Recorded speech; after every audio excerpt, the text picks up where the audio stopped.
On, off, make up your mind!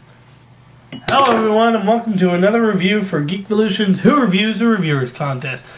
So it's time to go on to the next challenge, and the next challenge is I have to review something that is at least 10 years older than I am. So, I thought it would be cool to go back and look at the first real James Bond film entitled Dr. No. Now, this film came out in 1962, and since I was born in 1989, I think I'm good, but you can do the math yourself. Now, of course, some people argue that Dr. No isn't really the first James Bond film, since there was a Casino Royale movie that came out before it, which is true, but let's be honest here, the James Bond films didn't really start till Sean Connery played the role. So does this James Bond movie hold up over time, or is it just foreshadowing for some better and worse movies to come after it? Well, let's find out, shall we? So the movie goes like this. There is an MI6 agent that is killed, and James Bond is sent over to investigate. So he has to find out who killed the man, why, and all the while trying to stay alive himself, since there are many attempts on his life. I won't say any more than that, because the movie is pretty straightforward, but if I explain too much, I'll give it all away. As far as James Bond goes, almost everything that makes him who he is in this film. I mean, you have the classic opening, the colorful credits, the epic musical score, the fast cars, the good suits, the classic drink, all the women, and of course, one of the most classic movie lines ever. Bond. James Bond. James Bond himself is played perfectly by Sean Connery. No way! Sean has a perfect blend for the role. He has a quick wit, he's charming, and is all around likable despite being a brutal killer. This is shown very well in what I think is the best scene in the movie. It goes like this. Bond suspects that this particular woman is a spy. She invites him over to her house, and he goes over there, and on the way, he's attacked by these guys in a hearse. Anyway, they have a good chase scene, and I mean, just look at his face here. This looks like he's enjoying this. Anyway, the hearse crashes and Bond goes to the woman's house, and she is surprised to see him alive, but tries not to show it. Then she calls someone and tells him that Bond is alive, and he tells her to stall him till he gets there to kill Bond. So she decides to try to seduce him. This is funny because, after they've slept together and stuff, they are kissing, and Bond looks at his watch to see how much longer he can keep taking advantage of her before someone comes. This is funny because she's trying to take advantage of him, but Bond ends up taking advantage of her.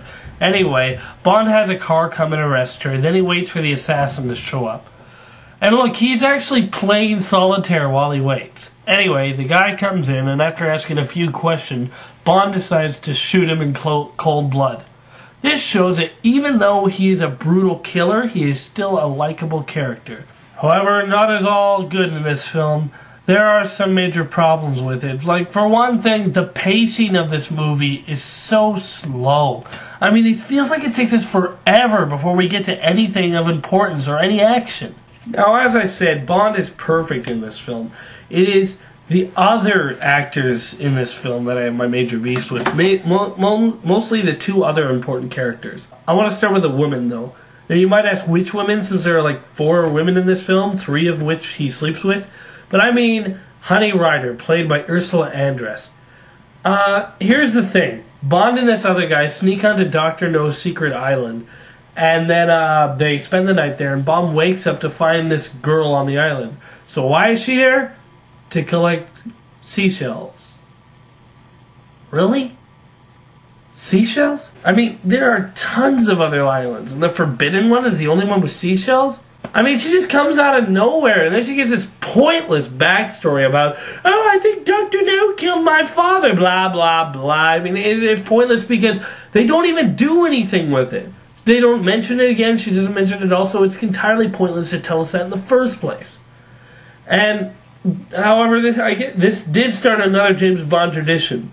The beautiful woman that can come out of nowhere whenever James Bond is around. Then there's Dr. No, the villain. Now, don't get me wrong. The actor Joseph Wiseman did a great job with this. I mean, he's a good contrast to Bond. He's smart, sophisticated, charming. The only problem is, well, he's insane. I mean, the biggest problem I have with the methods that the movie has him use. I mean, there's a scene where he has someone plant a poisonous spider inside Bond's room, and the spider's supposed to crawl up and bite Bond and kill him. I mean, first of all, how did Doctor know the spider would do that? And I know it's supposed to be a tense scene, but I just found myself laughing at it. I mean, take a look at it.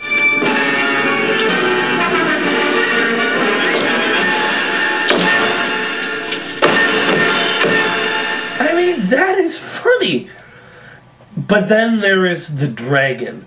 Now, this I have a huge problem with. I mean, okay, so there's this guy with Bond by the name of Coral, and he's a little superstitious, and he tells Bond that there is a dragon on Dr. No's island.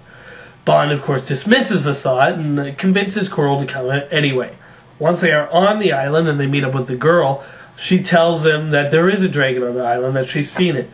And then they keep on going, they go to hide, and then they find these tracks, which are obviously like tire tracks or machine tracks, and Coral points and says, "Dragon tracks." Anyway, they're hiding, and then they hear something, and Bond foolishly decides that he wants to see it for himself. So they go there, and they see it. When you see it, it was one of the crappiest things I've ever seen. I mean, it looks like a tractor with a dragon's face painted on it.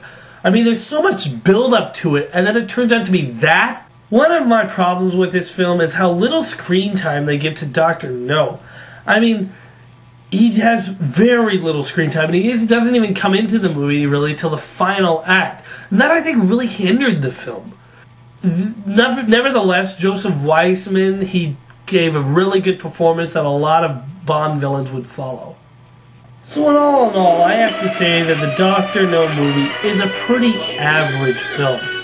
I mean, it's got, James Bond is great, and you've got some good action, some interesting story. However, you got a leading lady that's just more of a looker than an actress, and you got a villain that hardly gets any screen time. And the worst part about it would have to be the slow pacing. However, it certainly won't make you cringe at it like a lot of the other James Bond movies. So all in all, I would have to say I give Dr. No 6 out of 10.